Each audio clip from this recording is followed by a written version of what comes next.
There is a peak that rises above all others, so high that it exists in a realm between earth and sky, between the solid world below and the endless atmosphere above. At this altitude, the air is thin and the light is different, clearer, somehow as though seen through glass that has been polished for centuries. On this peak, where few have ever climbed and fewer still have chosen to remain, lives the cloud shepherd. No one remembers how long the shepherd has been here. The role is ancient, passed down through generations, or perhaps held by a single individual who has simply always been, the way mountains have always been, the way sky has always been. Time moves strangely at this height. Days blend into one another. Seasons are marked not by calendars but by the quality of clouds that drift past. The heavy gray masses of winter, the light wisps of summer, the turbulent formations of spring and fall. The shepherd's work is simple but endless. To watch over the clouds as they form and dissolve, as they drift and gather, as they transform from vapor to mist to rain and back to vapor again.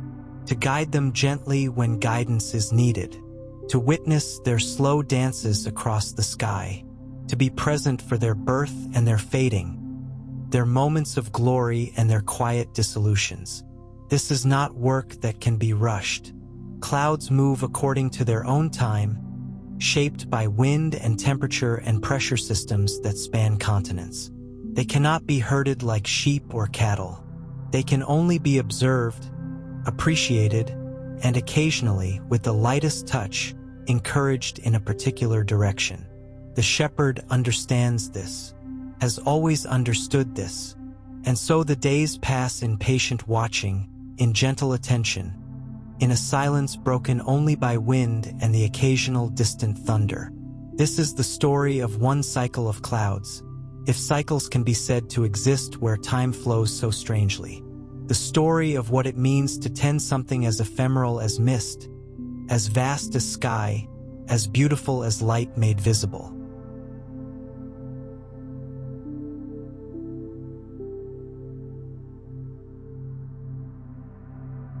The shepherd wakes, though waking is perhaps the wrong word.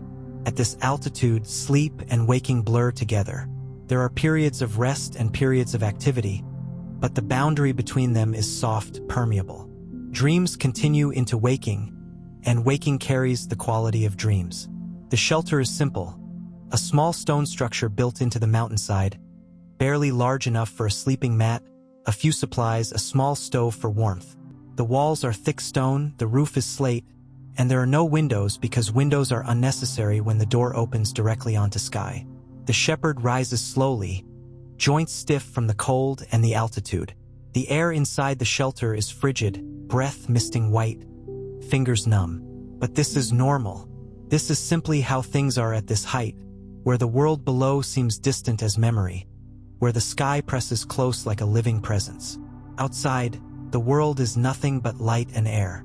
The peak itself is small, a roughly circular platform of bare rock perhaps 50 paces across, surrounded on all sides by the sheer drop to clouds below. There is no vegetation here.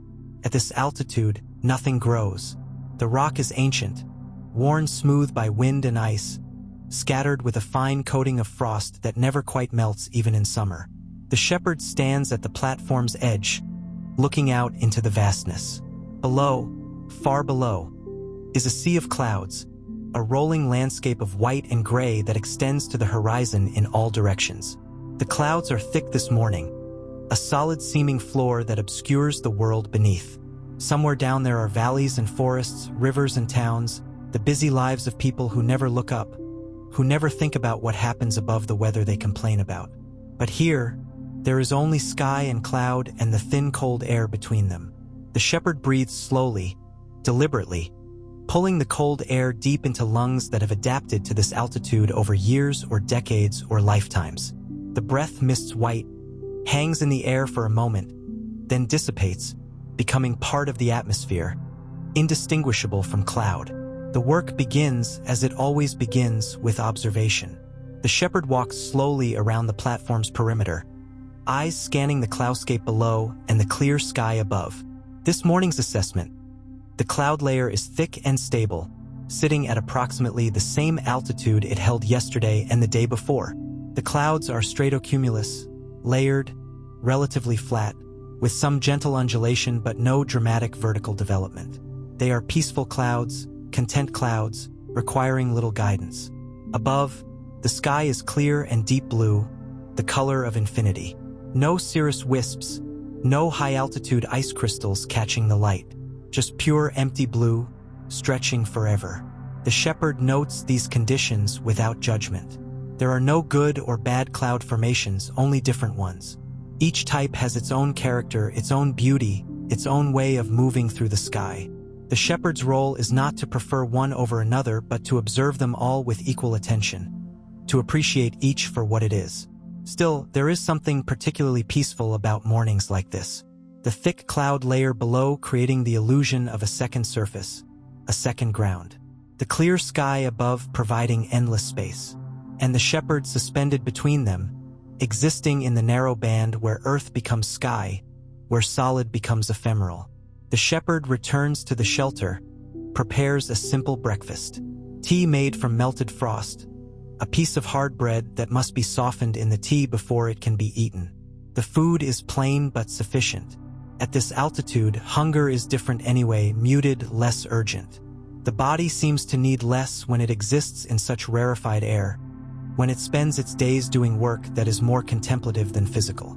The tea is drunk slowly, hands wrapped around the warm cup, face tilted up to catch the first rays of sun that are just now reaching the peak.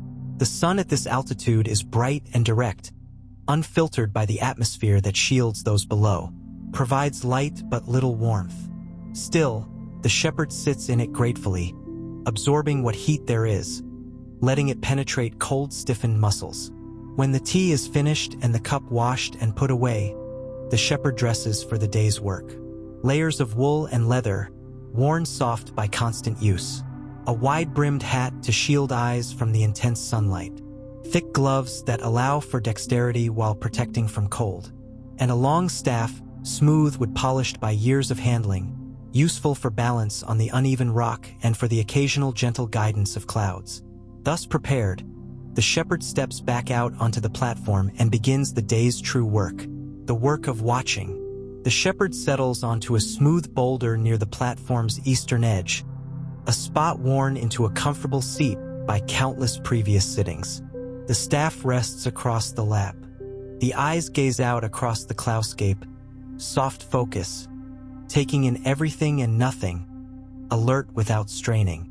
This is how hours pass here, in watching, in being present, in maintaining the gentle attention that allows one to notice the subtle movements, the small changes, the quiet transformations that constitute a cloud's life. To an outside observer, if there were any observers at this altitude, the shepherd might appear to be doing nothing, just sitting, just staring. But this is the work. This is the essential task. To be present enough to notice when a cloud begins to dissipate, when a new formation starts to develop, when the wind shifts and the whole cloudscape begins to reorganize itself. Clouds are not static. They appear solid from a distance, but they are in constant motion, constant transformation. Water vapor condenses into droplets, forming visible cloud. Wind pushes the cloud across the sky. Temperature changes cause the droplets to evaporate back into invisible vapor, or to coalesce into larger drops that fall as rain. New vapor rises from below, condenses, creates new cloud. The cycle is endless, has been endless since the first oceans formed and began evaporating into the first atmosphere. The shepherd knows this cycle intimately, has observed it through countless iterations in countless variations. And yet it never becomes boring, never becomes routine. Each cloud is unique. Each formation tells its own story of temperature and pressure, of rising air and falling rain, of the complex dance between solid earth and empty sky. This morning, the shepherd notices a slight thinning in the cloud layer to the southeast. The clouds there are becoming more translucent, the solid white taking on a gauzy quality, like fine fabric held up to light. This means the air beneath them is drying slightly, the water droplets evaporating faster than new ones are forming. A shift in the delicate balance between condensation and evaporation that determines whether cloud persists or dissolves. The shepherd can read these signs the way others might read text on a page. The degree of translucence indicates the droplet density. The texture of the cloud's surface, smooth or rough, uniform or mottled, reveals information about the internal currents, about whether the air within is calm or turbulent. The precise shade of white or gray speaks to the cloud's thickness, its water content, its likelihood of producing rain. In time, perhaps hours, perhaps days, time being negotiable here, a gap will open in the southeast, a window through which the world below might be glimpsed. The shepherd has seen this pattern before many times. The thinning will spread, slowly at first, then faster as more dry air infiltrates from below or from the sides. The cloud layer will fragment, creating islands of cloud separated by channels of clear air. Eventually, if the drying continues, the whole layer might dissipate, leaving only scattered remnants, wisps and fragments that will themselves evaporate in time. Or the pattern might reverse. New moisture might arrive, carried by changing winds. The thinning clouds might thicken again, the gaps might close, the layer might reconsolidate into solid overcast. Weather is fickle, especially at these transitional moments, balanced on the edge between different states. Small changes can tip the balance one way or another. The shepherd notes this but does nothing, does not try to encourage the thinning or prevent it, does not attempt to guide the clouds toward any particular outcome. The clouds will thin or they won't, will open a gap or will thicken again. Either outcome is acceptable. Both outcomes have their own beauty, their own interest. The shepherd's role is not to control but to observe, to appreciate whatever unfolds, and only occasionally, when circumstances suggest it, to guide gently toward fuller expression of what the clouds are already trying to become. There is a discipline in this non-action, in this patient observation without interference. The mind wants to do something, to engage, to make things happen. The shepherd has learned to quiet this impulse, to rest in simple presence, simple witnessing. It took time to learn this, years perhaps of sitting and watching, of noticing the urge to act and choosing instead to simply be. But the learning has brought its own rewards. There is peace in this kind of observation, a deep calm that comes from accepting what is without trying to change it. The shepherd has found that the less one tries to control the sky, the more one sees it clearly, appreciates its movements, understands its patterns. Control requires focus on specific outcomes, requires narrow attention to how things should be. Observation allows for wider awareness, for appreciation of how things actually are. The shepherd lets breath slow, lets awareness expand to take in the whole visible sky, the thinning clouds to the southeast, the solid layer in other directions, the clear blue above, the platform beneath. All of it together, all of it part of a single system, all of it flowing and changing according to physical laws that the shepherd doesn't need to understand in order to appreciate. The watching continues. This is the true work, not the occasional guidance, not the rare interventions, but this constant patient presence, this willingness to be here, to observe, to witness the slow unfolding of atmospheric beauty in all its variations. Time passes. The sun climbs higher, its light growing stronger, the shadows on the rock platform shortening and then disappearing altogether as noon approaches. The shepherd remains seated, moving only occasionally to shift weight, to stretch stiff muscles, to maintain the physical comfort necessary for sustained observation. The clouds below continue their slow transformation. The thinning area to the southeast grows larger, the gauzy quality spreading. Elsewhere, new clouds are forming, small puffs appearing seemingly from nowhere, vapor condensing around invisible nuclei, growing from nothing into something visible. These new clouds are cumulus, puffy, with flat bases and rounded tops, the classic cloud shape that children draw. The archetypal cloud that appears in art and imagination when someone thinks the word cloud. They form along the boundary between the thick stratocumulus layer and the clear air above, popping into existence like flowers blooming in time-lapse photography, though still slow enough that the shepherd can watch each one develop if attention is given fully. The shepherd observes the formation process with quiet fascination, despite having seen it thousands of times before. Perhaps tens of thousands of times, perhaps more, the count long since abandoned as meaningless. Each formation is the same process repeating, and yet each is unique, each unfolds with its own small variations, its own particular character. The process begins with water vapor, invisible, always present in the atmosphere in varying concentrations. The vapor is just water in its gaseous form, H2O molecules bouncing through the air the same way nitrogen and oxygen molecules bounce, indistinguishable to the eye, detectable only by instruments or by the effects the vapor has on other things, on how sticky the air feels, on how quickly things dry, on what temperature the air must reach before dew begins to form. This vapor rises from below on a thermal current, a column of warm air that has been heated by contact with the sun-warmed surface of the clouds or the earth below. Warm air is less dense than cold air, and so it rises, buoyant, carrying its cargo of water vapor upward into the atmosphere. The rising air expands as it encounters lower pressure at higher altitudes, the same amount of air occupying more space. An expansion requires energy, which the air takes from its own heat, and so the rising air cools. It cools at a predictable rate, about 10 degrees Celsius for every 1,000 meters of altitude, a rate determined by the physics of gas expansion, by thermodynamics, by laws that govern how energy and temperature and pressure interact. This is the dry adiabatic lapse rate, applicable when the air contains water vapor but that vapor is not yet condensing. The vapor rises with the air, cooling along with it. And at some altitude, different for each thermal, depending on how much moisture the air contains and how warm it was to begin with, the air reaches its dew point, the temperature at which it becomes saturated, at which it can no longer hold all its water vapor in gaseous form. And at that moment, the vapor begins to condense. The transition is remarkable when watched closely. The shepherd has learned to see it, the moment when invisible becomes visible, when vapor becomes cloud. One moment there is nothing, just clear air, indistinguishable from the surrounding atmosphere. The next moment there is something, a faint mistiness, a slight haziness that wasn't there before.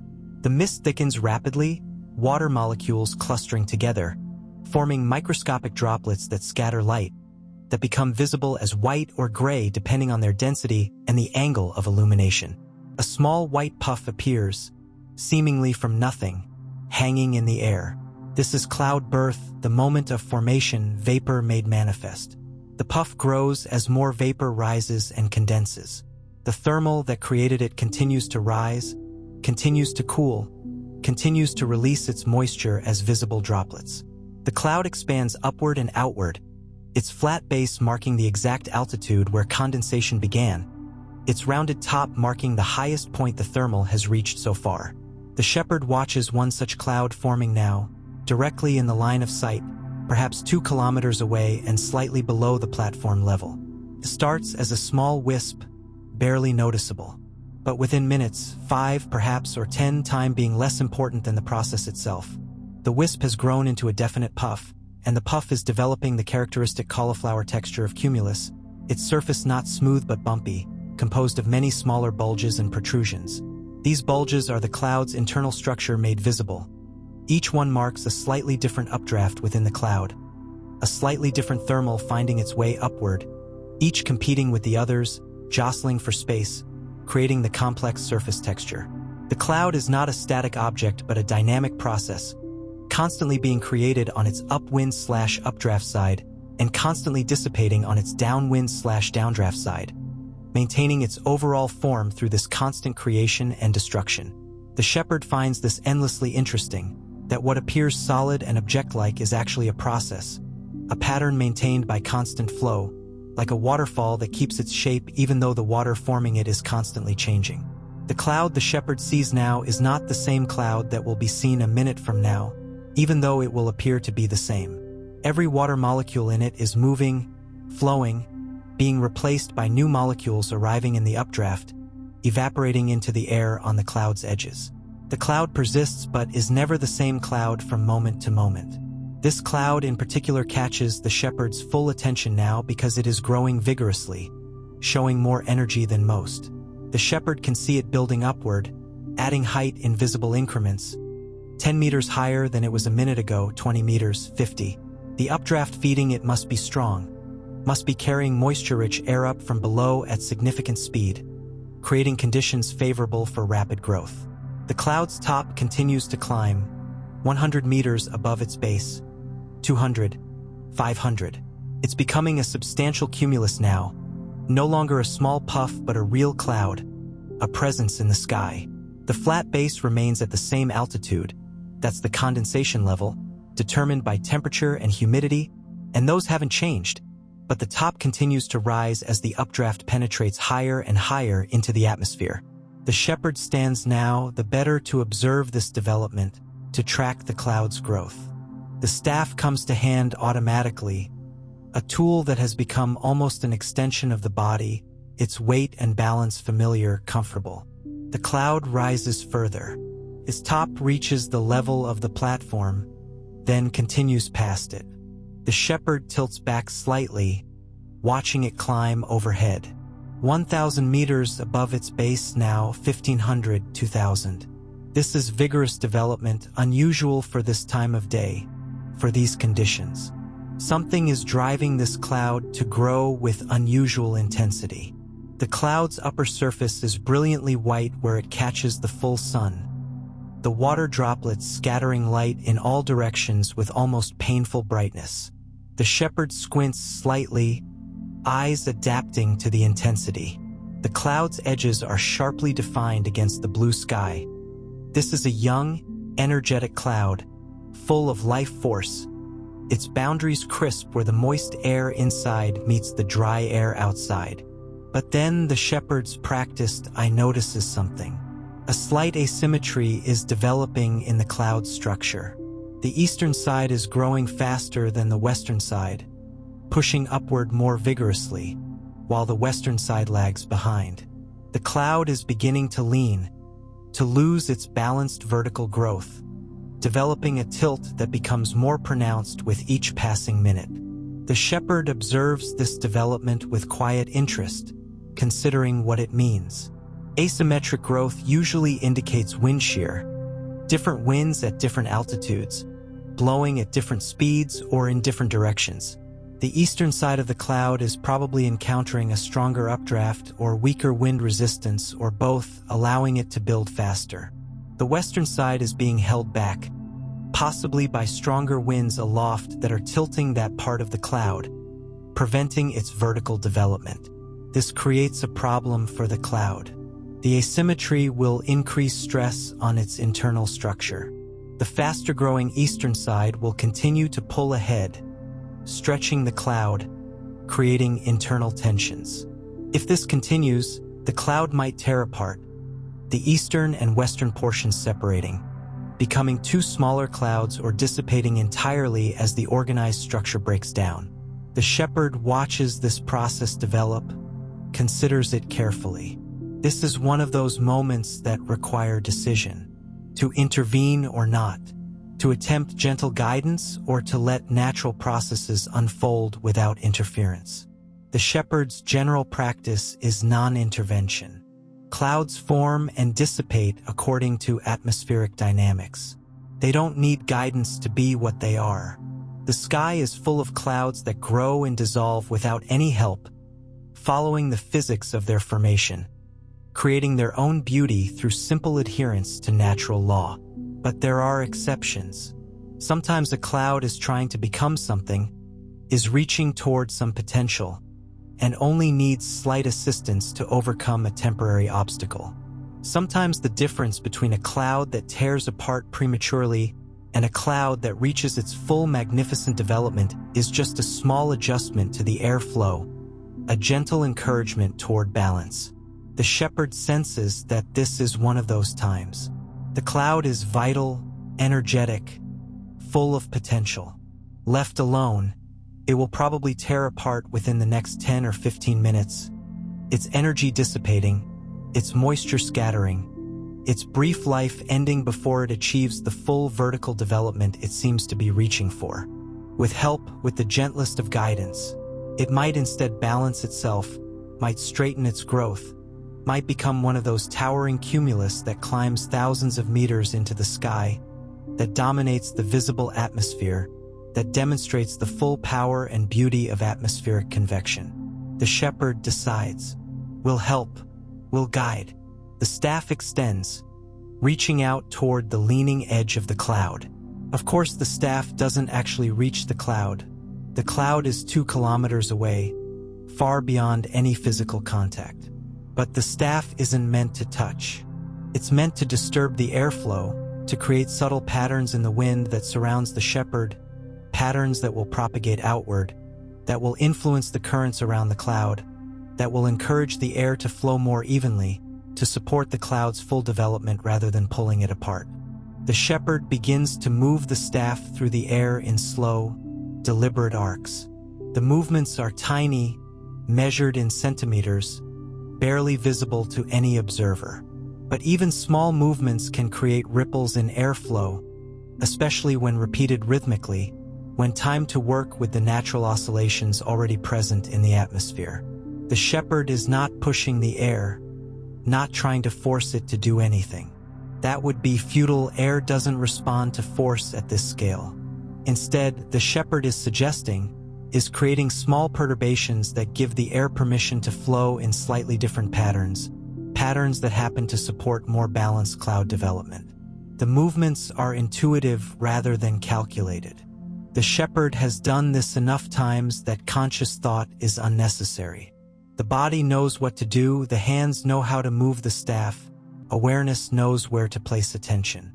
It's more like dancing than like engineering, more like participating in a process than like controlling it. Minutes pass. The staff continues its gentle arcs and circles, creating invisible patterns in the air. The cloud continues to grow, continues to lean, and the shepherd continues the quiet work of guidance. And gradually, so gradually it's almost imperceptible, so slowly that only sustained observation reveals it, the cloud begins to respond. The asymmetry lessens. The eastern side's rapid growth slows slightly, while the western side accelerates, the two coming back toward balance. The lean decreases. The cloud begins to straighten, its vertical axis moving back toward true vertical, its growth becoming more symmetric, more organized, more stable. The shepherd maintains the gentle motions, continuing to create the subtle air currents that support this rebalancing. The work requires focus but not strain, attention but not effort. It's a state the shepherd has learned to maintain. Alert relaxation, engaged presence without grasping or forcing. More time passes, perhaps 5 minutes, perhaps 10, perhaps less, perhaps more. The cloud continues to respond, continues to straighten and balance. Its growth becomes beautifully symmetric now, both sides building upward at the same rate. The cloud developing into an impressive tower, vertical and strong and magnificent. When the shepherd senses that the cloud has found its balance, that it will now continue its development without further assistance, the staff is lowered. The gentle movements cease. The guidance ends. The cloud continues to grow on its own now, needing no more help, following its own internal dynamics. Its top climbs higher and higher, 2,500 meters above its base, 3,000, 3,500. This is substantial development. This is a cloud reaching toward its full potential, demonstrating what cumulus can become when conditions and structure align favorably. The shepherd steps back from the platform's edge, returns the staff to its resting position, and settles back into observation mode. The work of guidance is done. What remains is witnessing, appreciating, being present for what the cloud has become and will continue to become on its own. The cloud reaches its maximum height eventually, perhaps 4,000 meters above its base, a truly impressive tower, bright white and sharply defined against the deep blue sky. Its top has begun to glaciate slightly, ice crystals forming at the highest levels where temperatures are below freezing, giving those upper portions a slightly fibrous appearance, different from the sharp-edged cauliflower texture of the liquid water cloud below. This marks the cloud's maturity, its peak development. From here, it will either maintain this size for a time before dissipating, or it might continue to develop, might transition into cumulonimbus, might become a storm. The shepherd watches for signs of further development but sees none. The cloud seems content with what it has become, seems to have reached an equilibrium, neither growing nor shrinking but maintaining itself in this majestic form. The shepherd watches it with quiet satisfaction. Not satisfaction in having controlled it. The cloud has done its own growing, has followed its own nature, has become what it was always capable of becoming. But satisfaction in having helped slightly, in having removed an obstacle, in having created conditions where beauty could fully manifest. This is what the work sometimes involves. Not controlling the sky but assisting it, not forcing clouds to be something they're not but helping them become fully what they already are. The difference is subtle but important. Control imposes will from outside. Assistance responds to what is already trying to happen from inside. The cloud begins to drift slowly westward, pushed by the prevailing winds at its altitude. The shepherd watches it go, watches it maintain its impressive vertical structure even as it moves horizontally across the sky, watches the way light plays on its white surfaces, creating subtle variations in brightness, revealing the complex three-dimensional form. Eventually, the cloud passes beyond easy observation, becomes one more white tower among the several that gnawed at the western sky, all of them products of the same atmospheric instability, the same moisture and heat that drives cumulus development. But this one is special, not objectively, perhaps not in any measurable way, but special to the shepherd who witnessed its full development, who participated in a small way in its becoming. The shepherd settles back onto the sitting stone, returns to the wider observation, the patient watching of the whole cloudscape rather than focus on individual clouds. But something of the interaction remains in awareness, a quiet appreciation for how guidance can work when done gently, when it supports rather than controls, when it participates in natural processes rather than trying to override them. The shepherd returns to the sitting stone, settles back into watchful stillness. The day continues its slow progression. The sun passes its zenith and begins the long descent toward afternoon. The shadows return to the platform, lengthening from the east, creating patches of slightly cooler air that the shepherd shifts to avoid or embrace depending on comfort. The clouds below continue their slow transformations.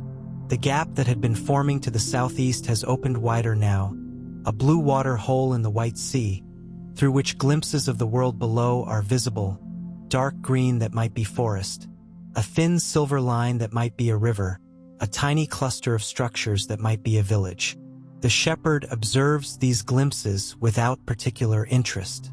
The world below is real, certainly, but it feels distant, feels almost imaginary compared to the immediate reality of sky and cloud. New formations continue to appear. More cumulus clouds bubble up from the layer below, some growing into the tall developments like the one the shepherd guided, others remaining small and eventually dissipating back into invisibility. A few begin to darken, their bases turning gray, then darker gray, as the water droplets within them coalesce into larger drops, heavy enough to begin falling as rain. The shepherd watches one of these darkening clouds with particular attention. It sits perhaps 5 kilometers to the north, a large cumulus that has developed well, its top bright white and reaching high into the clear air, but its base now definitely gray, precipitation beginning to fall from it in visible streaks. Virga, rain that evaporates before reaching the ground, creating vertical lines beneath the cloud like a jellyfish's tentacles. The rain is falling into drier air, and so it evaporates.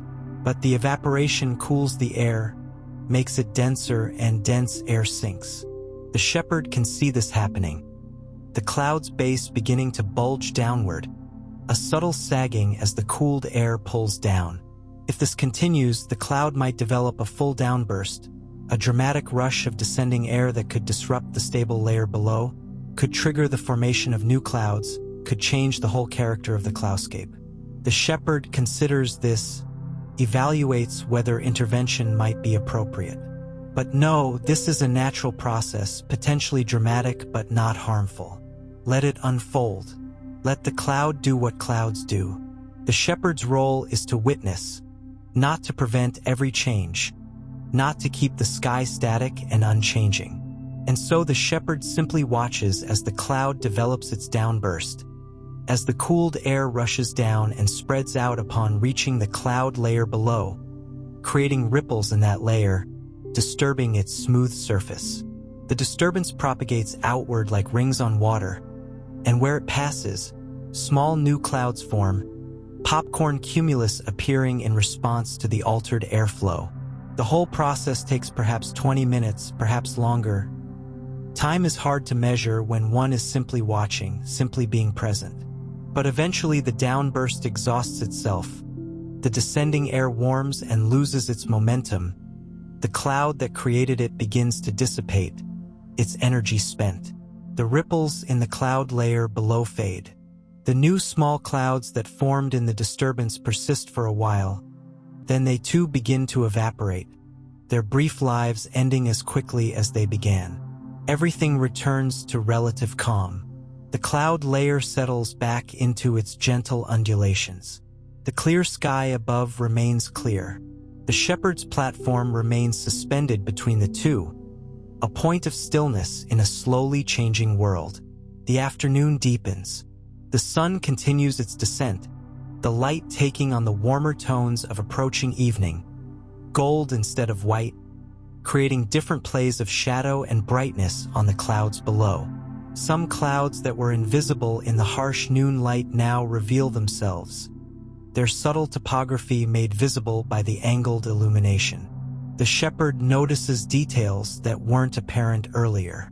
A pattern of parallel ridges in the cloud layer to the west, suggesting wind shear, layers of air sliding past each other at slightly different speeds.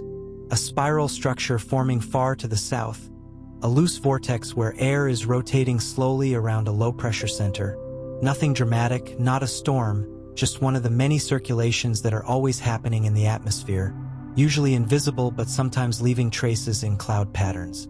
These observations are noted, held in awareness, but not acted upon.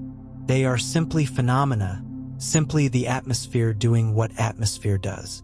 The shepherd's job is to observe them, to appreciate them, to understand what they mean about the current state of wind and temperature and pressure, but not necessarily to change them. As the sun approaches the horizon, the quality of light becomes extraordinary. The clouds below, lit from the side by the reddening sun, become landscapes of light and shadow, mountains and valleys formed from nothing but suspended water droplets. The tops of the taller cumulus clouds glow brilliant orange-pink, while their bases remain in shadow, creating dramatic contrasts.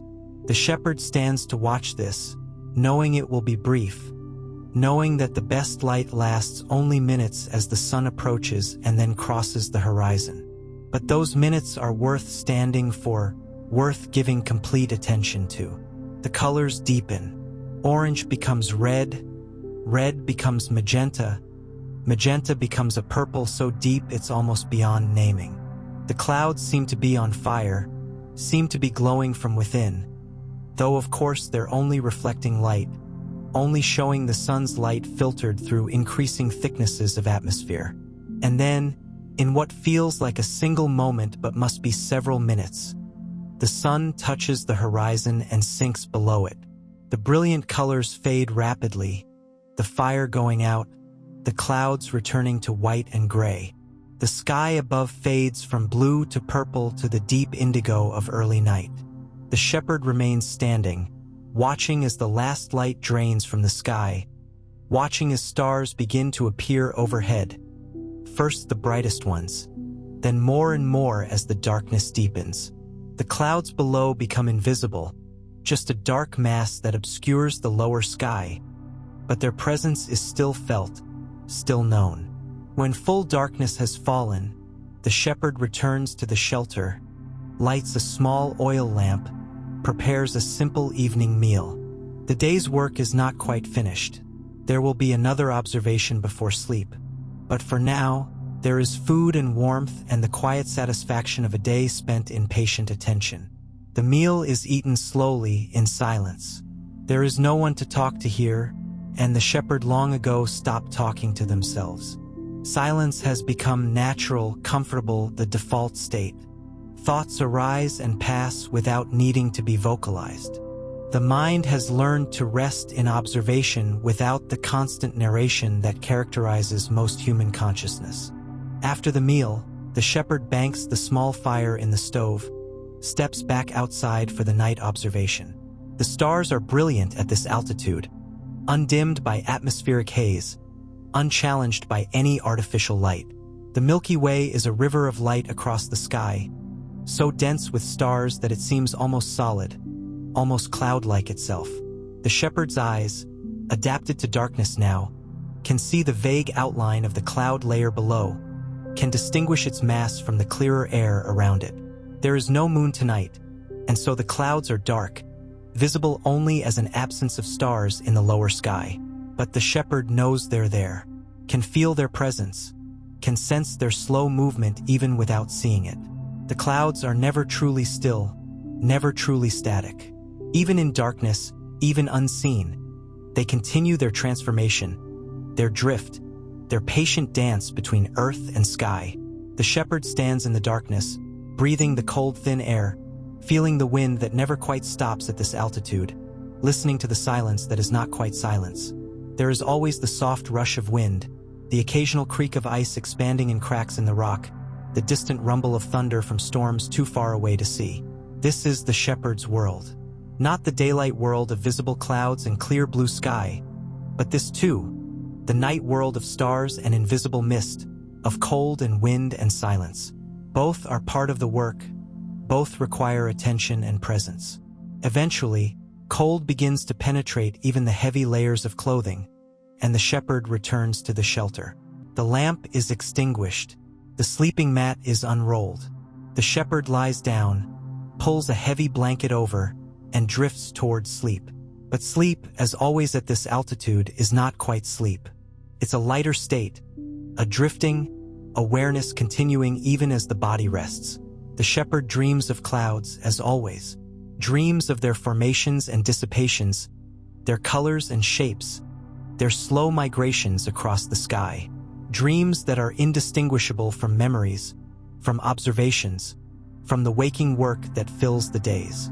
And in the morning, or what passes for morning in this place where time moves strangely, the shepherd will wake again, will step out onto the platform again, will resume the watching that is never quite finished, never quite complete, always beginning anew. The next day, or perhaps it is many days later, time having lost its usual markers, the shepherd notices a change in the cloudscape below. The thick stratocumulus layer that had been present is breaking up, fragmenting into smaller pieces, gaps of clear air opening between them. This suggests a change in the larger weather pattern, a shift in the winds or the humidity or the temperature structure of the atmosphere. The shepherd observes this fragmentation with interest. The cloud layer is not disappearing entirely but reorganizing itself, finding a new configuration. Where there had been one solid layer, there are now many separate clouds, each distinct, each developing its own character. Some of the fragments are dissipating entirely, their water droplets evaporating back into invisible vapor. Others are growing, developing vertical structure, transforming from flat stratocumulus into taller cumulus forms. The clear spaces between them are widening, creating a more open sky, a cloudscape of individuals rather than a collective mass. The shepherd watches this reorganization unfold over hours, watching the system find its new equilibrium. There is beauty in both states, in the unified layer and in the fragmented individuals, but there is particular beauty in the transition, in watching one state become another, in witnessing transformation. As the day progresses, the change continues. More clouds separate from the fragmenting layer, more gaps open. By afternoon, the solid layer has become a scattered field of individual clouds, each one drifting on its own path, each one catching the light independently, casting its own shadow on the world below. The shepherd notices that these individual clouds are more dynamic than the layer had been. They grow and shrink more readily, respond more visibly to the currents that move them. Some begin to develop into towering cumulus, their tops reaching high into the clear air. Others remain small, content with their modest existence. One cloud in particular draws the shepherd's attention. It forms to the southwest, starting as a small puff but growing steadily, building upward with unusual vigor. The shepherd watches it develop, watches it grow taller and taller, its top climbing thousands of meters into the sky, its base staying relatively flat while its upper portions billow and tower. This is the beginning of a cumulonimbus, a thundercloud, a storm. The shepherd recognizes the signs. The rapid vertical development, the cloud's top beginning to glaciate as it reaches altitudes where temperatures are below freezing, ice crystals forming and giving the upper portions a smooth, fibrous appearance instead of the sharp-edged cauliflower texture of liquid water clouds. The shepherd stands, watches this development with particular attention. Cumulonimbus are powerful, dramatic, potentially dangerous. They contain strong updrafts and downdrafts, can produce lightning and hail and heavy rain. They are not clouds that need or want gentle guidance. They are forces unto themselves, following their own internal dynamics, powered by enormous amounts of energy released as water vapor condenses. The shepherd's role with such clouds is purely observational. To watch, to appreciate, to witness their power without trying to direct or control it. And perhaps, if necessary, to warn. Though there is no one to warn at this altitude, no one but the shepherd who might be affected by the storm. The cloud continues to build. Its top reaches the altitude where the stratosphere begins, where the temperature stops decreasing with height and starts to increase again. This creates a cap, a ceiling that the cloud cannot penetrate. The top of the cloud, still pushed upward by momentum, spreads out horizontally when it can no longer rise vertically, creating the characteristic anvil shape of a mature cumulonimbus. The anvil spreads wide, extends downwind from the main cloud tower, a smooth sheet of ice crystals several kilometers across. It's beautiful in its way, this anvil, so different from the billowing forms below, so smooth and flat and geometric. The shepherd watches lightning begin to flash within the cloud, visible as brief illuminations in the cloud's interior, the lightning itself hidden, but its light diffused through the water droplets and ice crystals. Thunder follows, delayed by the distance, rolling across the sky in long rumbles that echo off the mountains below. Rain begins to fall from the cloud's base, heavy rain, visible as a dark curtain extending down toward the world below. The rain is intense enough that the shepherd can hear it, a distant roar like a waterfall, the sound carrying even over the intervening kilometers. The storm moves slowly eastward, pushed by the upper-level winds, its anvil leading, its rain trailing behind. The shepherd watches it pass, watches it maintain its intensity for a time and then begin to weaken, the updrafts that feed it gradually exhausting the available moisture and energy. The cloud's top stops building, begins to erode. The rain lessens. The lightning becomes less frequent. Eventually, after perhaps 2 hours, the storm has passed beyond easy observation, and the shepherd's attention returns to the wider cloudscape. The storm's passage has changed things. The air behind it is clearer, drier, the humidity having been wrung out by the heavy rain. The scattered clouds that remain are smaller, less vigorous, content with modest development. The shepherd notes this change, this shift from a moist, unstable atmosphere to a drier, more stable one. Such shifts are common, are part of the larger patterns of weather, the slow oscillations between different states.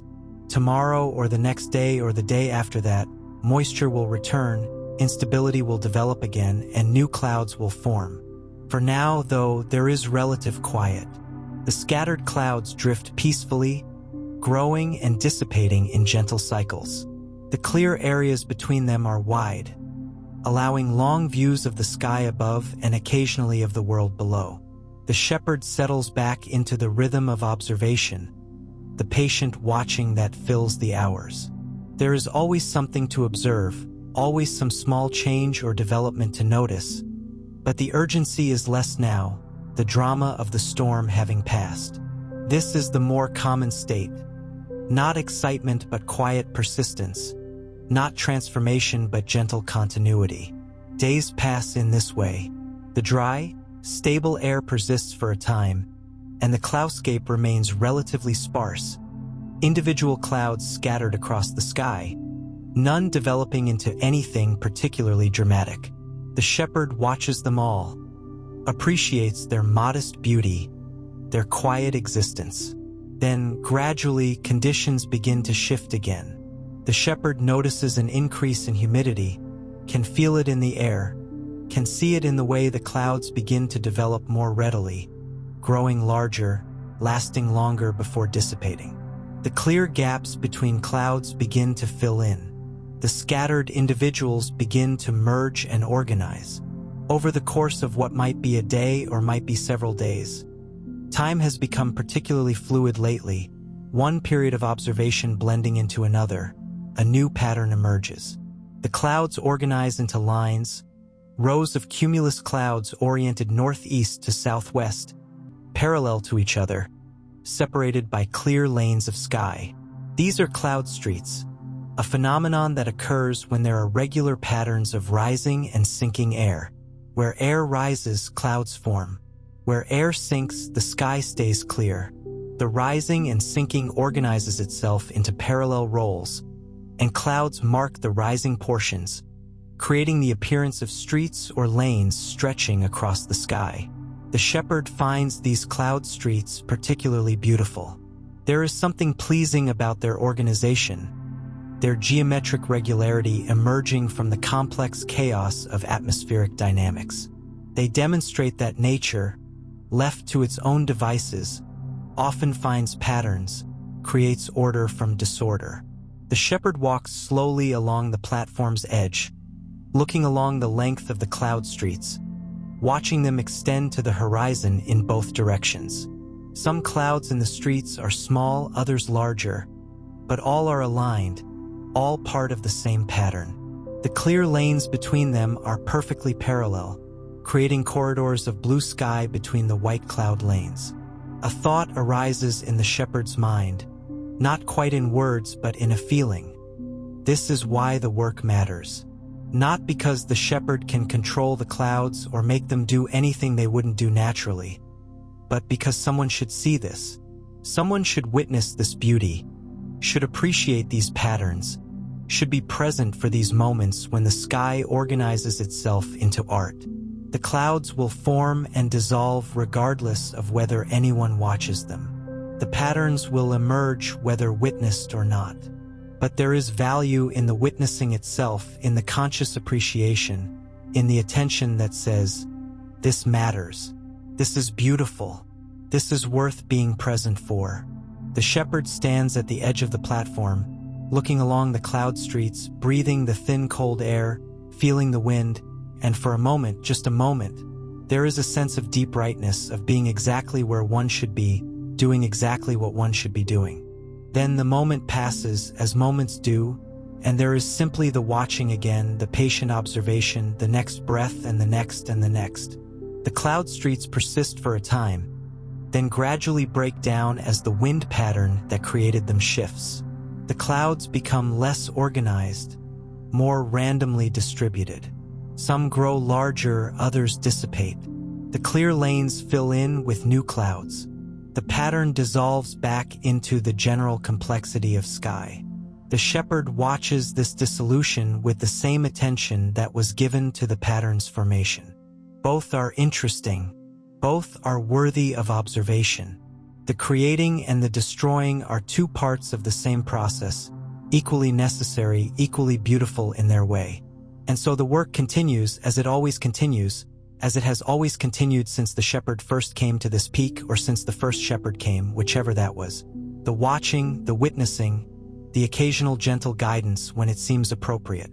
The slow passage of days marked not by calendars but by cloud patterns, not by clocks but by the gradual shifts in light and temperature and the formations that drift past.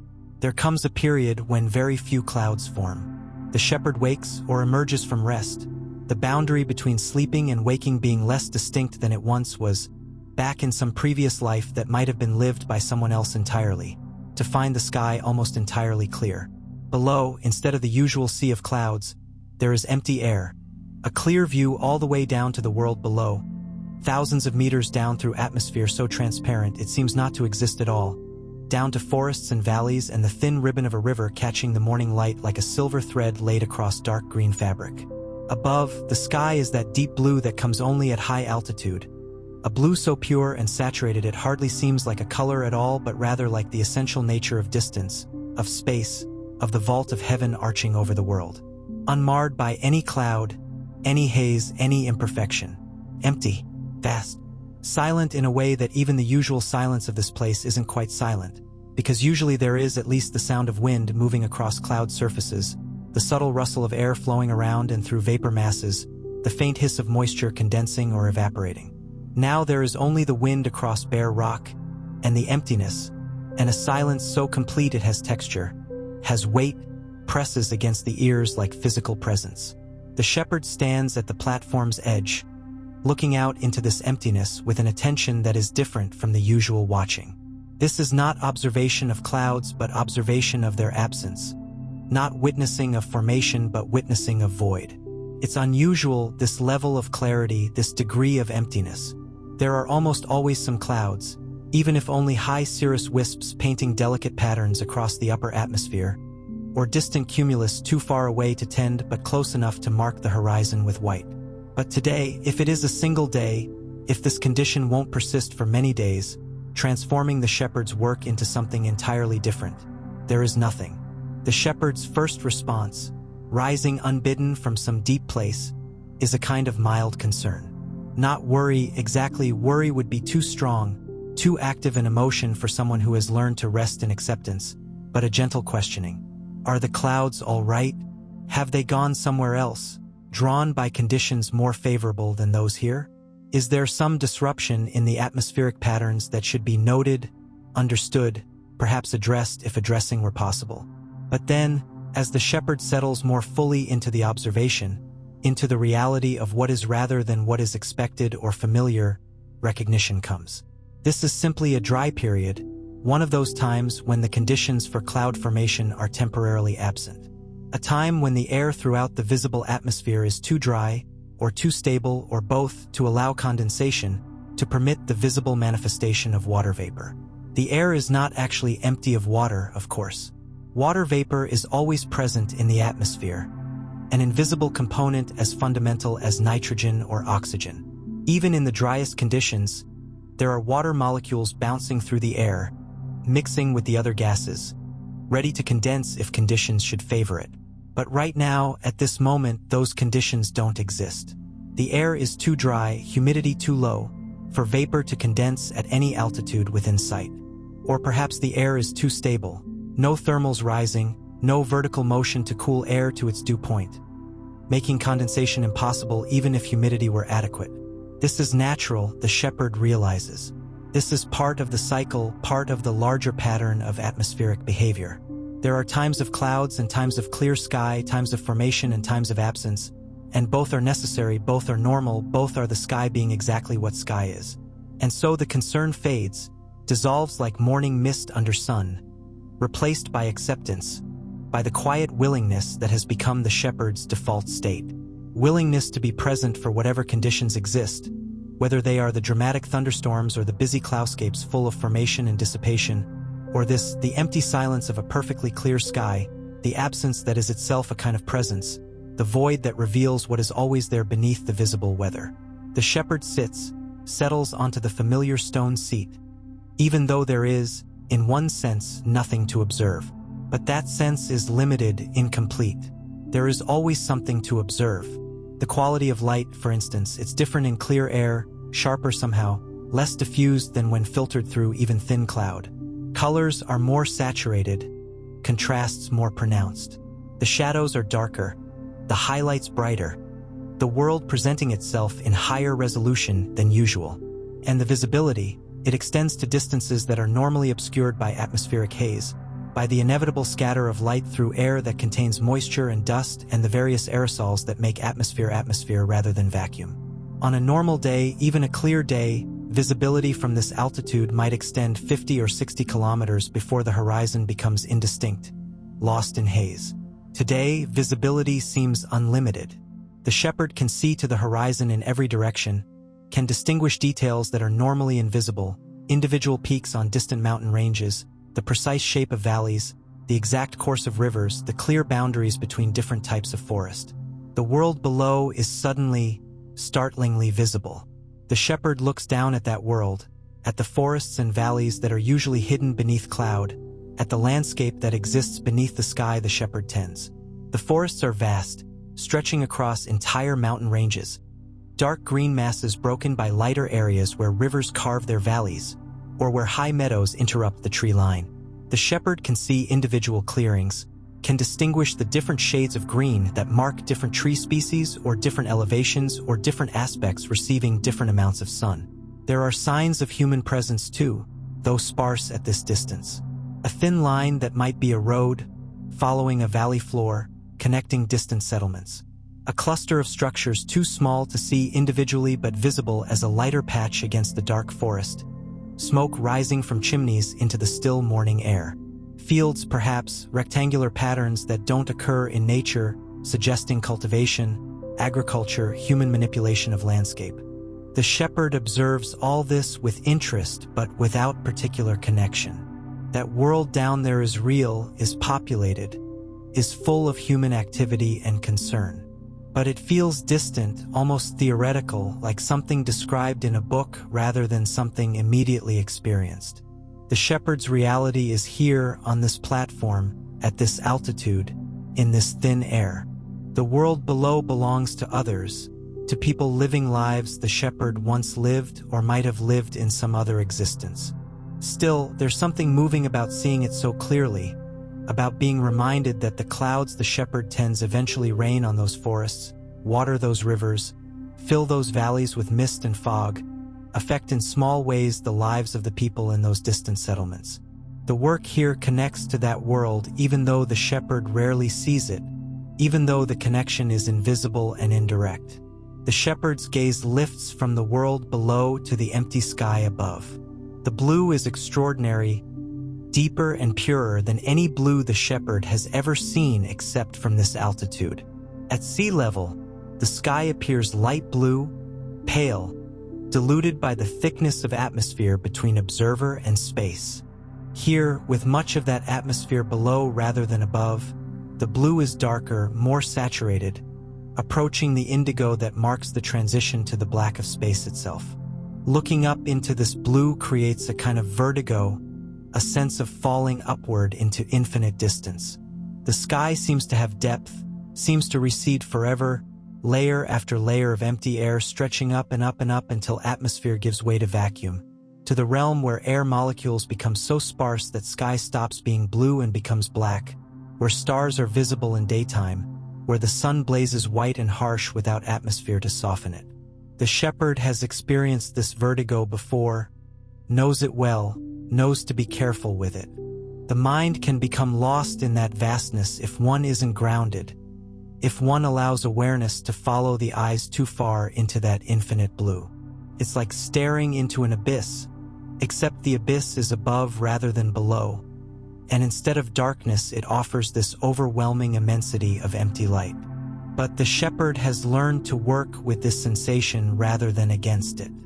Learned that the vertigo comes from resistance, from the mind's attempt to maintain boundaries, to keep a sense of separate self distinct from the vastness.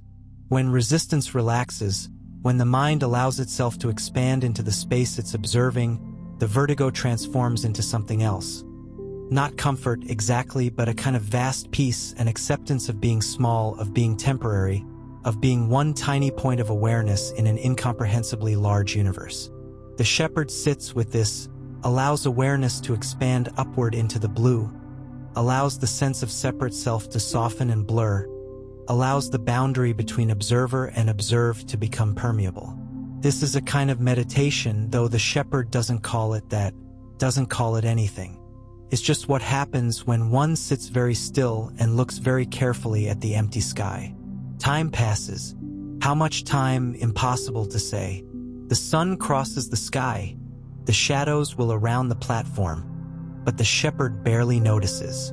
There is only the blue, only the emptiness, only the vast silent piece of space that seems to communicate something without words, without concepts, something that can only be received in stillness, in the absence of the usual mental activity that fills human consciousness with constant narration. Eventually, and eventually might be minutes or might be hours, the shepherd's attention returns to the immediate, to the body sitting on stone, to the platform and the mountain and the world that continues to exist even when not directly attended to. The blue sky remains, but the shepherd is no longer lost in it, no longer expanded into it, but has returned to the usual boundaries of individual awareness, to being a shepherd sitting on a mountain watching an empty sky. The shepherd stands, stretches muscles that have stiffened from prolonged stillness, walks slowly around the platform's perimeter. The view in every direction is the same: empty sky above, clear air extending down to the visible world below. No clouds anywhere, not even on the horizon where they often gather in distant clusters. This absence continues through the day, through the afternoon. The sun descends toward the west. The light takes on the warmer tones of approaching evening, but the sky remains clear, maintains its empty purity. The sunset, when it comes, is different from sunsets filtered through cloud. There are no brilliant oranges and reds, no dramatic colors painted across vapor masses. Instead, there is just the sun itself, a bright disk touching the horizon, sinking through shades of gold and amber until it disappears, leaving behind a sky that fades from blue to purple to indigo to black with perfect gradualism. No clouds to hold the light, to extend the color, to create the usual drama of transition from day to night. As darkness falls, stars begin to appear. First the brightest, Venus if it's in the right part of its orbit, or Jupiter or Sirius. Then more and more as the sky darkens, thousands of them, tens of thousands, the numbers increasing beyond counting. With no clouds to obscure them, with air this clear and dry, the stars appear in profusion that would be impossible to see from lower altitudes, from places where atmospheric haze dims their light. The Milky Way becomes visible as the sky reaches full darkness. Not just visible but dominant, a river of light flowing across the entire sky, so dense with stars that it seems almost solid, almost cloud-like itself. The shepherd stands beneath this cosmic display, head tilted back, simply watching, simply present for this different kind of beauty, this different manifestation of what sky can be. The stars don't need tending, obviously. They are far beyond any guidance the shepherd could offer, following their own vast patterns, their own incomprehensible dynamics, burning their nuclear fuel across distances so large that their light takes years or centuries or millennia to reach this mountain peak. They existed long before the shepherd, will exist long after, indifferent to observation, unconcerned with being witnessed. And yet there is something meaningful about watching them, about being present for their silent light. The same thing that makes watching clouds meaningful, the conscious appreciation, the attention that says this matters, this is beautiful, this is worth being fully present for, even if the thing observed continues unchanged whether witnessed or not. The shepherd remains under the stars until cold becomes too much, until the body's need for warmth and shelter outweighs the draw of the cosmic display. Then, reluctantly, gratefully, the shepherd returns to the stone structure, to the small lamp and the sleeping mat and the relative warmth that four walls provide, even walls that are really just slightly less cold than the open air. But even lying down, even drifting towards sleep, the shepherd remains aware of the clear sky outside, of the stars continuing their slow will overhead, of the emptiness that is also fullness, of the absence that reveals presence, of the void that paradoxically demonstrates that there is something rather than nothing, that existence persists even when clouds do not. Sleep comes, lighter than usual, filled with dreams of vast distances, of empty spaces, of blue that extends forever.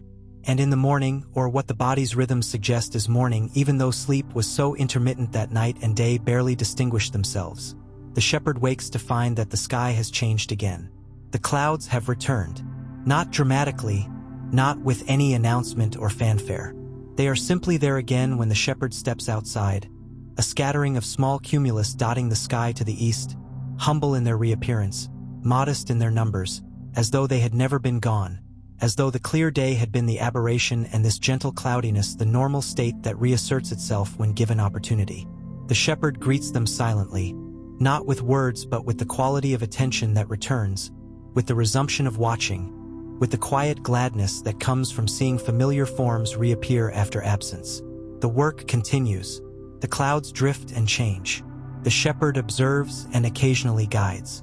The cycle goes on as it has always gone on, as it will always go on, the temporary interruption of the clear period now just memory, just one more variation in the endless sequence of atmospheric states.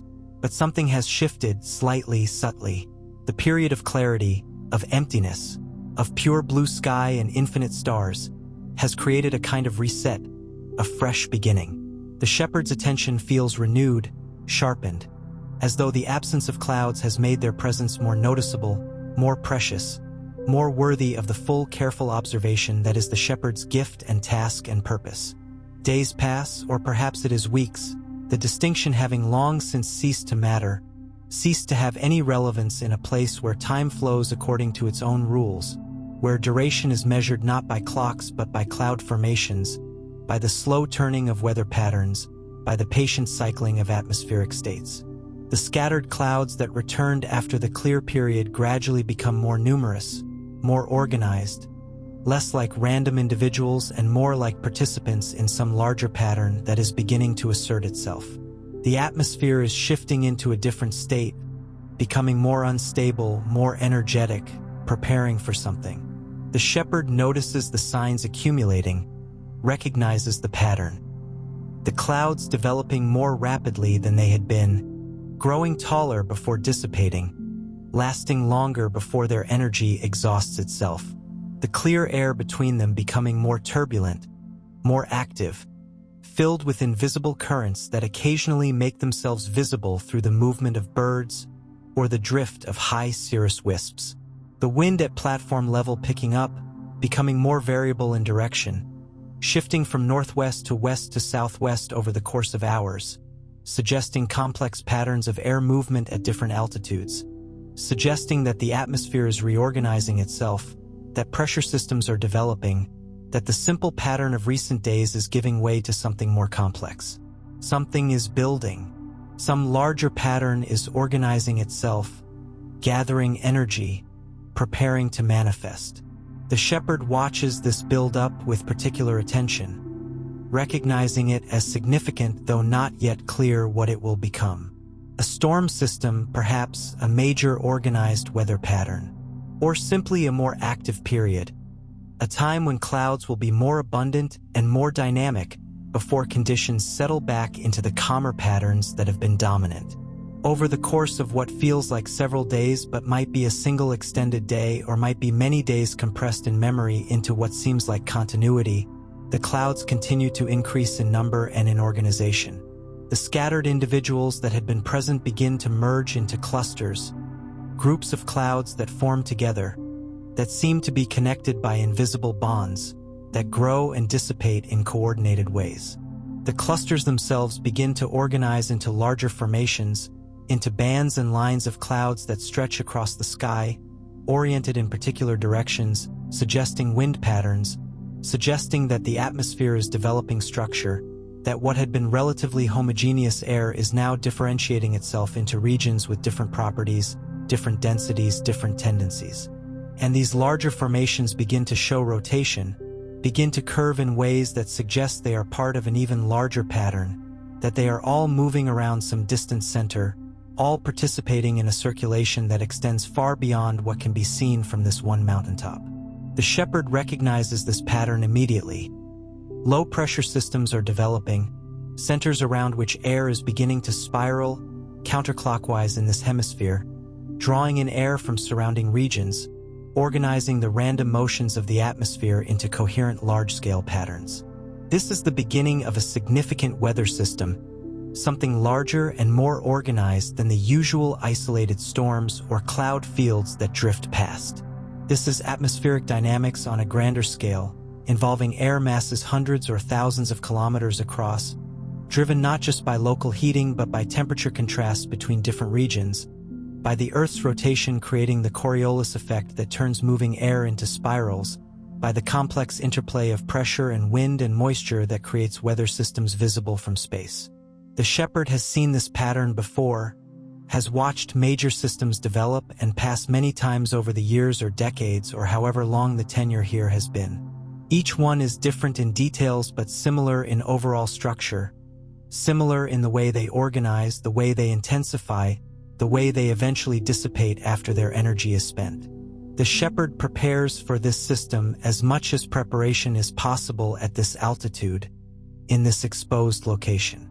The shelter is checked, ensuring that the stone walls are secure, that the slate roof is properly seated, that there are no gaps where wind might penetrate.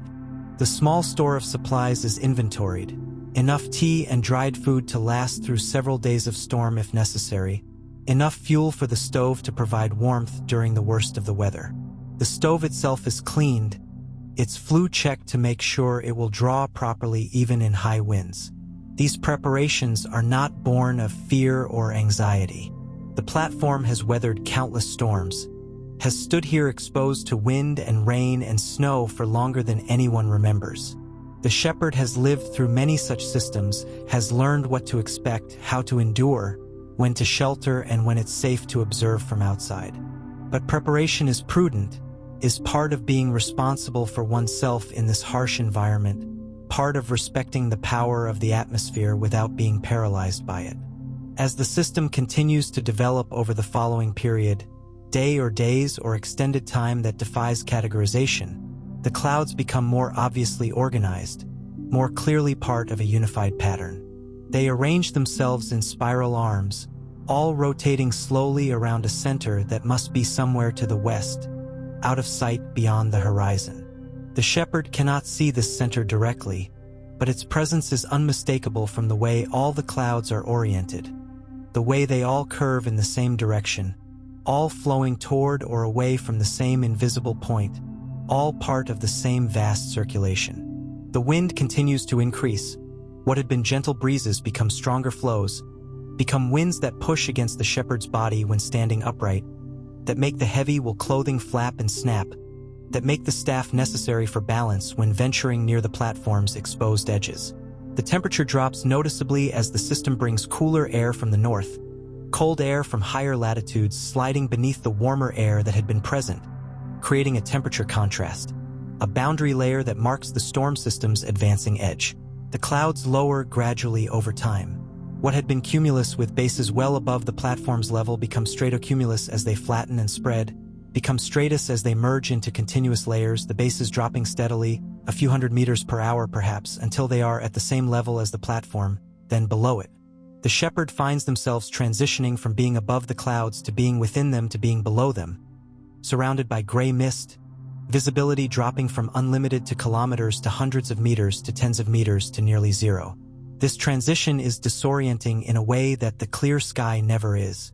In clear air or when above the clouds, the shepherd can see vast distances, can orient by landmarks on the distant horizon, by the position of the sun or moon or stars, by the familiar geography of peaks and valleys visible below. Inside cloud, all of these reference points disappear. There is no horizon, no visible sun, no landmarks, just gray formlessness extending in all directions. Impossible to tell how far, impossible to judge distances or directions by sight alone. But the shepherd has been in cloud before many times, knows intimately what this experience is like, has learned over time how to maintain orientation by feel rather than sight, by senses other than vision. The wind direction provides one reference point. It remains relatively steady even when nothing else does, blowing from a consistent direction that can be felt on the skin, in the way clothing moves, in the sound it makes rushing past the ears. The slope of the platform surface provides another reference. The shepherd's feet know the terrain, know where the high points and low points are, can navigate by feel even when eyes are useless. The sound of wind across rock provides another kind of orientation, the way it changes tone and intensity near the platform's edges where the wind accelerates, where it creates turbulence, where the pitch rises.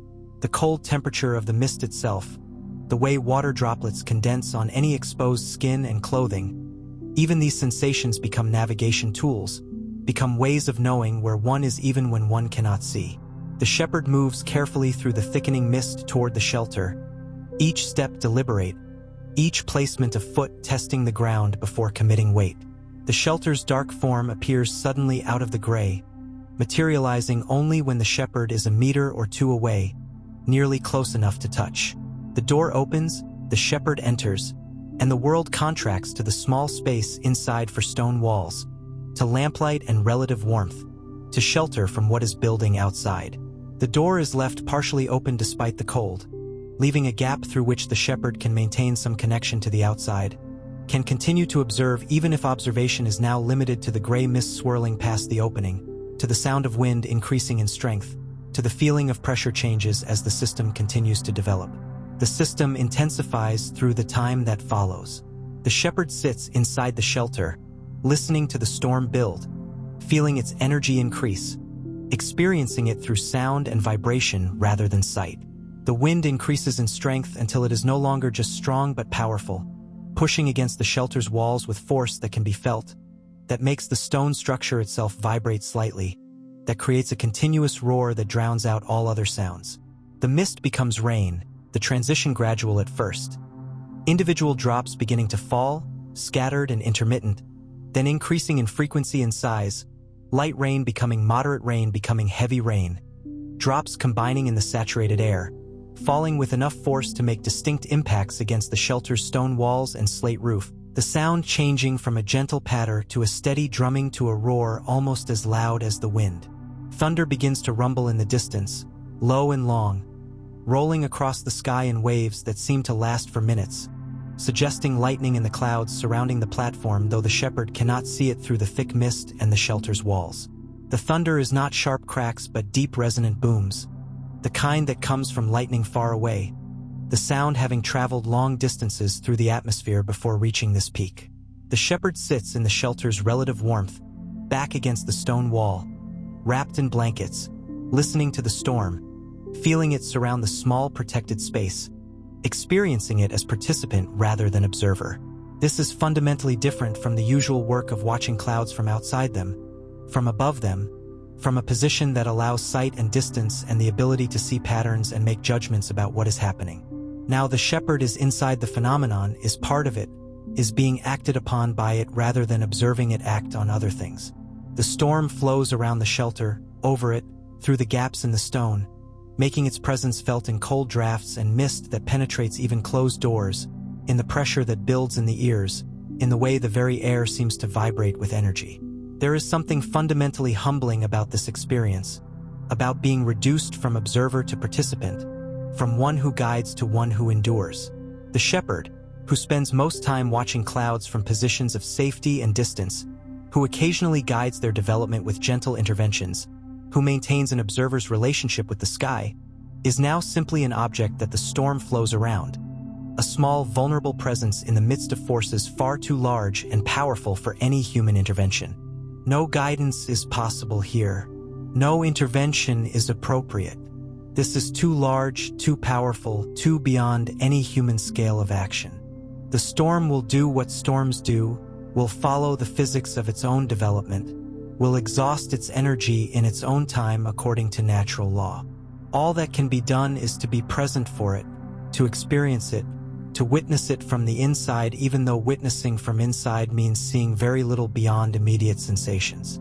Cold, wet wind, sound, pressure, the small space of the shelter, the darkness outside broken only by occasional flashes that might be lightning though they could also be illusion, could be the eyes creating light where there is none, responding to the overwhelming sensory input with hallucination. The shepherd experiences all of this without judgment, without fear, without wishing it to be other than it is. This is weather. This is what sky does. This is the storm being exactly what a storm is. Time becomes impossible to measure in any conventional sense. The storm persists for a duration that the shepherd cannot quantify, cannot mark by hours or days. There is no visible sun or moon to mark time's passage, no cycle of light and dark to define days, just the continuous roar of wind and rain, the occasional boom of thunder, the constant vibration of the shelter, the patient endurance of waiting for the system to exhaust itself. But gradually, not suddenly, not with any dramatic shift, but so slowly that the change is only noticeable in retrospect, the storm begins to weaken. The rain becomes lighter, the force of individual drops decreasing, the intervals between drops lengthening slightly. The wind's strength diminishes, the constant roar dropping in pitch and volume, becoming merely loud rather than overwhelming. The thunder becomes less frequent, the intervals between booms increasing, suggesting that the lightning is moving away, that the storm's most intense phase is passing. The thick mist that has surrounded the shelter for however long begins to brighten, showing variations in brightness that suggest the sun exists somewhere above all this, that its light is beginning to penetrate the thinning cloud layer even if the sun itself remains invisible. The shepherd can see this brightening through the partially open door, can watch the uniform gray begin to show lighter and darker patches, can sense the transition from storm to aftermath even before the rain fully stops. After more time, again impossible to quantify but felt as significant, felt as a turning point, the shepherd judges it safe to venture outside. The door opens fully. The shepherd steps out onto the platform, still surrounded by mist but feeling the change in it, feeling the difference between active storm and dissipating storm, between weather that is dangerous and weather that is merely wet and uncomfortable. The air is fresh in a way that only washed air can be, cleansed by the passage of countless tons of water, every dust particle and pollen grain and aerosol scrubbed from the atmosphere, leaving nothing but water molecules and the basic gases of air: nitrogen, oxygen, argon, carbon dioxide. Everything is wet, dripping, running with water. The rock platform is a network of small streams, water flowing in every depression and crack, seeking the edges where it cascades off into the void below, returning to the atmosphere or the world beneath after its brief time on this peak.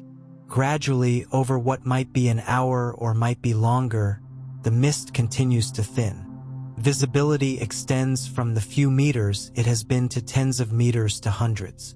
The shepherd can see the platform's edges again, can see fragments of cloud drifting past at eye level, can see brightening in certain directions that suggests clear air is not far away, that the storm system's center has passed, that what remains is just the trailing edge, the aftermath, the slow return to clearer conditions. And then, in a moment that feels almost magical, though of course it is just physics, just atmosphere, just the natural progression of weather systems, the mist suddenly lifts, rising like a curtain in a theater. The gray mass that has surrounded the platform ascends, revealing the platform itself standing in sudden brilliant sunshine, the shepherd blinking against the brightness, eyes adapting after so long in gray dimness. The change is dramatic, almost beyond description. From gray formlessness to clear air and bright light, from being enclosed by cloud to being above it again, returned to the familiar position of observer rather than participant.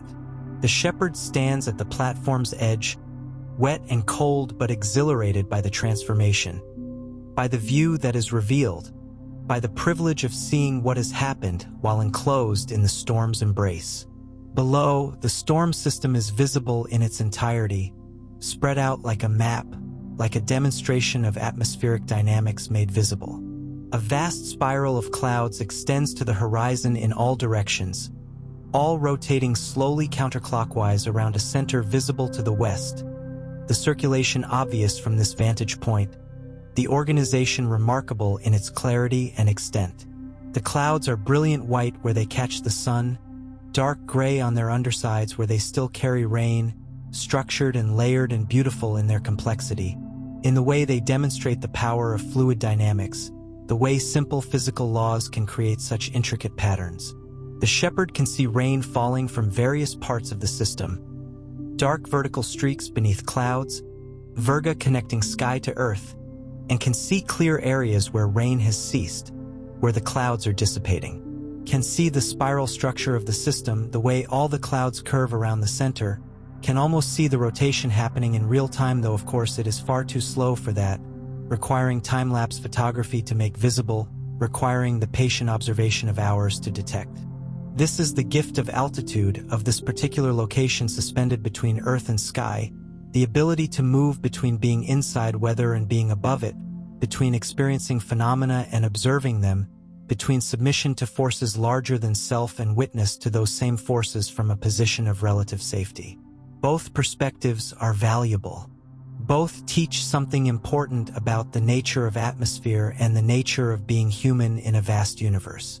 The shepherd watches the storm system continue its slow rotation, watches it persist for hours, watches it gradually weaken as all storms must, the organization beginning to break down, the tight spiral becoming looser, the clear areas expanding as clouds dissipate, the whole system losing energy, losing moisture, losing the temperature contrasts that drove it, returning gradually to the equilibrium state that is the atmosphere's natural condition.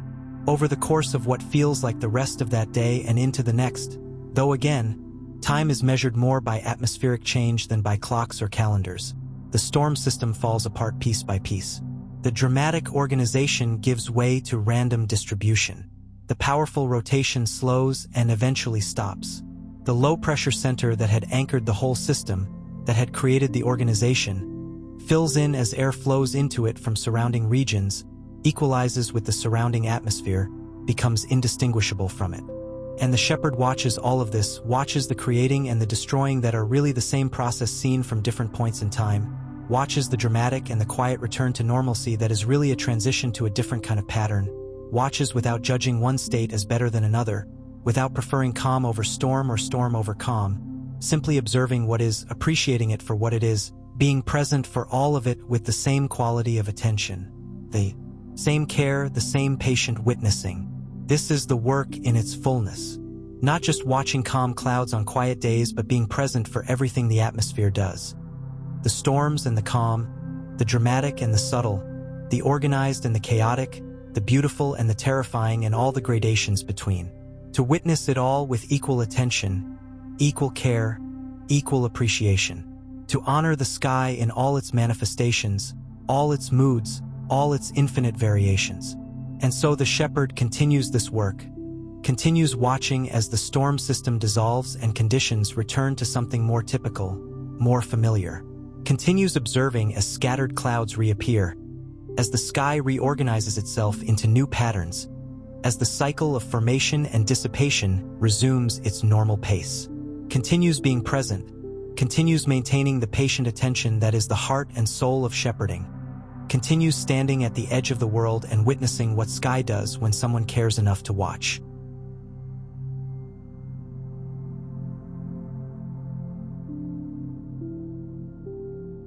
The mountain remains where it has always been, rising above all others, its peak existing in that liminal space between earth and sky, between the solid world that most humans inhabit and the endless atmosphere that extends into vacuum and space. The peak stands unchanged by storms that batter it, by winds that scour it, by the passage of days and seasons and years. Stone endures. Altitude persists. The place itself continues to exist exactly as it has existed for millennia, for millions of years perhaps, since the tectonic forces that created these mountains first pushed this particular rock upward from the depths. The shepherd remains there too, or perhaps it is a different shepherd now, impossible to say with certainty, since the individuals who hold this role change over time while the role itself persists unchanging, eternal as the mountain that supports it. Perhaps the shepherd who began this story is the same shepherd who continues it. Perhaps that shepherd has been replaced by another, younger or older, different in body but identical in purpose.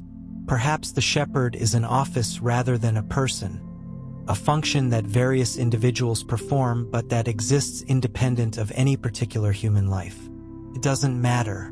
What matters is that someone is there, that someone maintains the watch, that someone stands at the edge of the world and observes what sky does when observed with patience and care. The clouds continue their endless dance, their eternal cycling through states and forms. They will rise from oceans and lakes for as long as sun shines to provide energy for evaporation, for as long as gravity pulls water toward the earth, for as long as temperature and pressure create conditions for condensation. They will condense into visibility when air rises and cools, when moisture meets the dew point, when vapor transitions to liquid or solid. They will drift across the sky pushed by winds that blow as long as sun heats different parts of the Earth differently, as long as the Earth rotates to create Coriolis effects. They will carry rain to distant lands, will water forests and valleys, will fill rivers and replenish lakes, will return their moisture to the Earth before that moisture evaporates again to begin the cycle anew. This cycle has continued for as long as Earth has had atmosphere and oceans, for billions of years, long before any shepherd stood on any mountain to witness it. And it will continue for billions more, until the sun expands in its dying phase and burns away the oceans, until the atmosphere boils off into space, until the Earth becomes a lifeless rock orbiting a red giant star. But that end is incomprehensibly distant, unimaginable from the perspective of human timescales. For any period that matters to human consciousness, the cycle will continue, clouds will form and dissipate, water will move between Earth and sky and Earth again. And someone watches, someone tends. Someone stands at the edge of that high platform and observes the slow unfolding of atmospheric beauty, the patient transformation of vapor into cloud, into rain, into vapor. Someone is present for it all, the storms and the calm, the abundance of clouds on busy days and the scarcity during dry periods, the dramatic formations that tower into the stratosphere, and the quiet dissipations that return clouds to invisible vapor. This is the work that has no end, the task that is never complete because completion is not the point. There is always another cloud forming somewhere in the vast atmosphere, another pattern emerging from the chaos of molecular motion, another moment of beauty unfolding in the sky. There is always something to observe, something to appreciate, something to be present for. The work is not about reaching a goal or finishing a project, but about maintaining a quality of attention, about being reliably present, about witnessing what deserves to be witnessed even if it would happen anyway without witness. The shepherd will continue this work for as long as the work is needed, for as long as there is a shepherd to do it, for as long as clouds drift and transform across the sky. We'll stand at the edge of the world where earth gives way to air. We'll watch the atmosphere do what atmosphere does according to physical law and natural process. We'll guide gently when guidance seems appropriate and helpful. We'll witness everything with patient attention and quiet appreciation. There is no retirement from this work, no vacation, no time off. The sky continues whether watched or not, and so the watching continues, day after day, season after season, year after year. Some might find this monotonous, might grow bored with the repetition, might wish for variety or novelty or change. But the shepherd has learned what others might not know, that no two clouds are exactly alike, that no two moments of observation are identical, that the sky offers infinite variation within its basic patterns, infinite complexity within its fundamental simplicity. Each cloud is unique in its details, even if similar in type. Each formation tells a slightly different story of the atmospheric conditions that created it. Each transformation unfolds in its own particular way, following general principles but never exactly repeating any previous instance. To watch clouds with full attention is to encounter endless newness, to see the familiar made strange, to find the infinite within the finite. And beyond the clouds themselves, there is the practice of watching, the discipline of sustained attention, the cultivation of presence that makes observation more than just seeing. This is what the shepherd has learned over the long years on the peak, that watching is not a passive activity but an active practice, that presence requires effort even though the effort should be invisible, that maintaining gentle attention without grasping or forcing is a skill that must be developed, that deepens over time, that reveals more the longer it is practiced. In the watching, there is peace. Not the peace of nothing happening, but the peace of being fully present for what is happening, of accepting what unfolds without resistance, of appreciating beauty without trying to possess it. The shepherd has found a kind of contentment on this peak that might not be available in the busy world below, a satisfaction that comes from doing one thing well, from maintaining one practice with dedication, from being exactly where one should be doing exactly what one should be doing. In the presence, there is meaning. Not meaning imposed from outside, not meaning derived from serving some grand purpose, but the intrinsic meaning that comes from full engagement with reality, from participating completely in the present moment, from honoring what is simply by attending to it with care. The clouds don't need the shepherd's attention to be valuable. They have their own worth independent of any observer. But something changes when consciousness meets phenomenon, when awareness meets beauty, when one being chooses to be fully present for another's existence. The clouds remain clouds, but they are also seen, known, appreciated. And in that meeting of awareness and existence, meaning arises naturally, without need for justification or explanation. In the patient observation of clouds that would exist whether witnessed or not, there is a kind of love.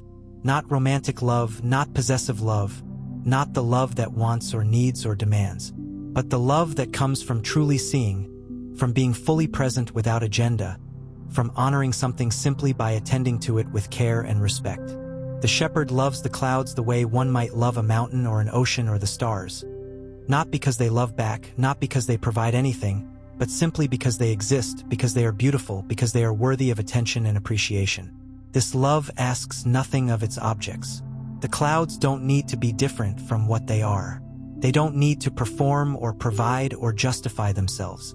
They simply need to be, and in their being, they offer an opportunity for loving attention, for the shepherd to practice the kind of regard that sees clearly without judgment, that appreciates without grasping, that cares without controlling.